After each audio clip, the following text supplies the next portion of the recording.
Oi, pessoal do sétimo ano, espero que vocês estejam bem, espero que vocês estejam passando aí por esse momento de maneira bem tranquila. Hoje eu quero falar um pouquinho com vocês sobre o conteúdo que está lá no capítulo 4 do seu livro.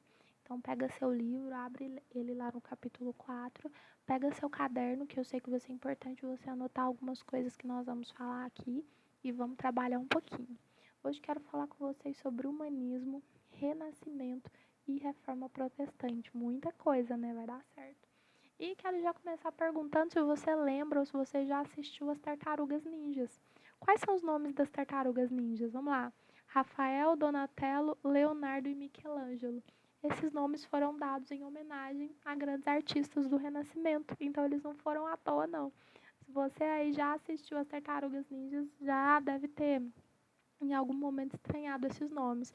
Hoje se aprendeu, foram grandes pessoas que fizeram algo ali durante o período renascentista.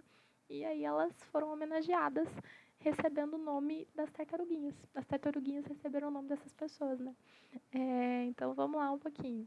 Antecedentes. O que acontecia ali antes do humanismo? Que é a primeira coisa que nós vamos falar. Antes do humanismo, antes do renascimento, antes dessas coisas, o que acontecia? Primeiro, o renascimento urbano e comercial, ou seja, as cidades começavam ali novamente a ganhar força e o comércio também começava a ganhar força. Se você se lembrar lá, qual era o nome das pessoas que trabalhavam com comércio? Muito bem, burgueses. A gente tinha também a formação das primeiras monarquias nacionais. Falei com vocês sobre elas. França, Inglaterra, Portugal e Espanha. Não esquece. Outra coisa, a gente também teve o surgimento de tecnologias que favoreceram as navegações. Vai ser assunto que a gente vai falar daqui a pouquinho, grandes navegações. Que instrumentos foram esses? Bússola, astrolábio e assim por diante. E a gente também teve aqui novas concepções de tempo. Como assim? Antes ali do período feudal, a gente tinha as pessoas que viviam de acordo com o tempo da natureza. O cara acordava no nascer do sol, ia dormir no pôr do sol, não tinha uma obrigatoriedade de fazer as coisas. Normalmente ele trabalhava ali na sua fazendinha, enfim. E aí a gente começou a ter o tempo do relógio. Como assim? As pessoas não estavam mais vivendo de acordo com o tempo da natureza, viviam de acordo com o tempo do trabalho. Tanto que a gente tinha aqui a construção de algumas catedrais, e essas catedrais tinham torres com relógios. E esses relógios tinham sinos que batiam ali de tempos em tempos para a pessoa saber, ó, já é hora de fazer tal coisa, o tempo está passando, o dia está passando, você precisa render, produzir mais, enfim. E assim por diante. Então, nós temos o humanismo. O que foi o humanismo? Guarda isso, decora isso, anota, escreve na sua testa, cola no espelho.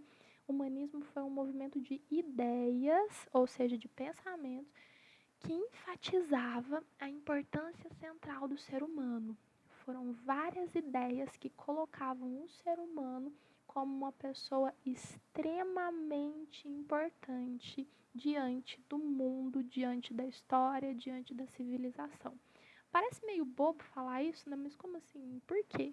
Porque antes, o grande centro da história na Idade Média era Deus e não o ser humano.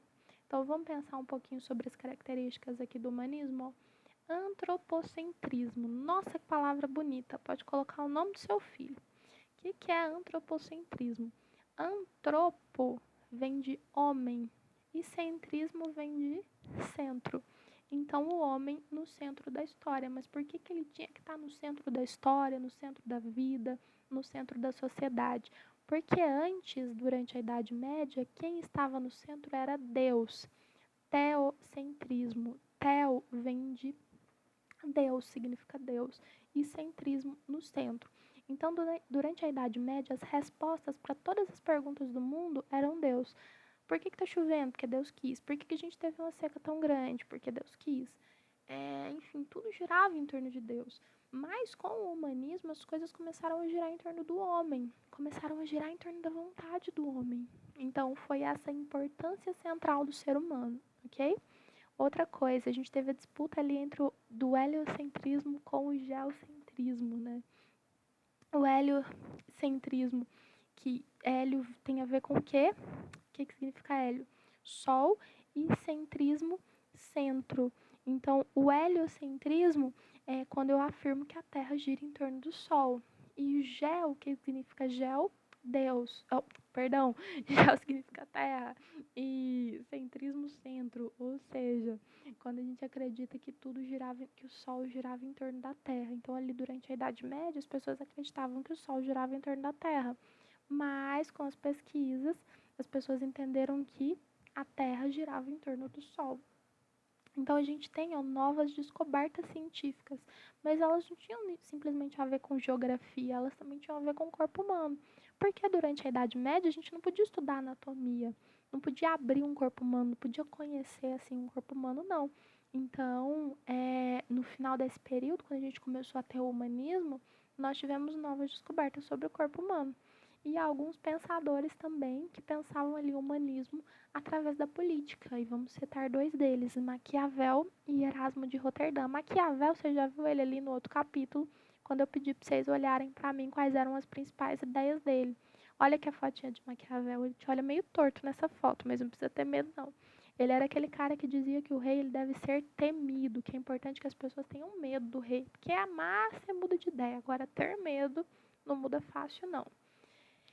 E o humanismo influenciou um movimento chamado Renascimento. Renascimento foi um movimento de renovação artística que surgiu graças ao humanismo, a essa ideia de colocar o ser humano como protagonista da história, como grande centro de tudo, ok? Então, os renascentistas, eles buscavam inspiração na antiguidade clássica, lá com os gregos e com os romanos. E eles queriam o quê? Uma arte que fosse fiel à realidade. Eles queriam aqueles desenhos que parecessem o mais próximos possíveis do real. E a gente teve, durante o Renascimento, a criação da perspectiva, vou explicar o que é isso, e da pintura à base de óleo, porque antes a pintura não era à base de óleo. Isso dificultava um pouco as pessoas na hora de fazerem cores. Elas eram meio limitadas. Então, quando a pintura começou a ser feita à base de óleo, foi ficando mais fácil ter uma grande transição entre uma cor e outra. E aí, o Renascimento ele acabou despertando o olhar dos burgueses. Os burgueses queriam ter as obras de arte porque eles queriam se sentir pessoas ricas e importantes, igual todo mundo. E o que eles faziam? Eles financiavam o trabalho dos artistas. E quando eu tinha um burguês que financiava um trabalho de um artista, ele era chamado de mecena, ok? Então, os burgueses que financiavam esses artistas eram os mecenas. Então, vamos pensar um pouquinho. O que é perspectiva? O que mudou ali no Renascimento? Essa aqui é uma obra medieval.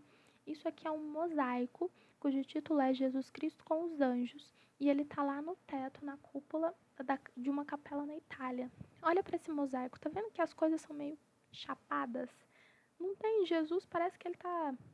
Não tem profundidade, Jesus está desenhado assim, direitinho, mas não tem profundidade, não tem muito detalhe, o rosto dele também é engraçado. Isso aqui é uma imagem medieval. E é um mosaico. O mosaico dá muito trabalho para fazer. Já fez um mosaico?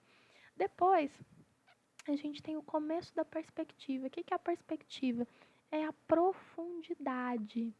Esse carinha aqui, ele foi um dos precursores do Renascimento. Então, tá vendo que aqui, ó, eu tenho pessoas que já têm características, estão chorando, estão mal, estão observando, estão espantadas. Aqui tem uns anjinhos meio feinhos, mas enfim, eles estão longe. Tá vendo que essa imagem ela tem profundidade? Olha que a árvore lá no final da imagem. Então tem comecinho da perspectiva. E aqui nós já temos uma imagem de um pintor renascentista, o Rafael, que deu o nome à Tartaruga Ninja. E olha o tanto que essa imagem ela já tem pessoas, tem músculos, já representa que ele sabia um pouquinho mais sobre o corpo humano. Tem gente chorando, gente apontando o dedo. E aqui Jesus sendo transfigurado. Olha que doido isso aqui. Então, tem o corpo humano, a profundidade. Então, tem uma pessoa que está aqui, tem um outro que parece que está longe lá, né? Isso tudo foram técnicas desenvolvidas durante o Renascimento. E para ficar claro para vocês, olha a diferença entre essas duas imagens. Elas praticamente tratam da mesma coisa, né? Da crucificação. Essa daqui é uma imagem medieval, ó. A cruz está aqui, não tem perspectiva, não tem profundidade. O rosto das pessoas não é um rosto assim tão sofrido. Já olha para essa aqui. A cruz está mais longe, as pessoas estão sofrendo, o corpo humano tá sendo mais bem desenhado, essa barriga aqui tá meio torta, né? Depois que ela tá saindo pra fora. Já aqui tá diferente, então já tem um estudo melhor sobre anatomia, enfim. Essa aqui também é do Rafael, da Tartaruga Ninja. E aí uma outra imagem, essa aqui é o clássico do Renascimento. Essa aqui é a criação de Adão. Essa imagem ela tá no teto de uma igreja. Perdão, ela tá na, no teto da Capela Sistina. E olha que legal essa imagem. Esse aqui é Adão e esse aqui é Deus. Só que se você reparar, olha bem pra cá. Se você reparar isso aqui parece o quê? Um cérebro. Isso demonstra que Michelangelo, outro que deu o nome lá às Tartarugas Ninja, um grande expoente do Renascimento, ele era alguém que conhecia sobre anatomia. Então aqui tem Deus criando Adão, mas Deus está dentro de um cérebro. Isso aqui está dentro de uma igreja, né? Então lá no Vaticano. Então é algo extremamente importante. Meninos, vou terminar, vou dividir essa aula em duas partes para não ficar muito cansativo. E então fica aí que eu vou postar a segunda parte também.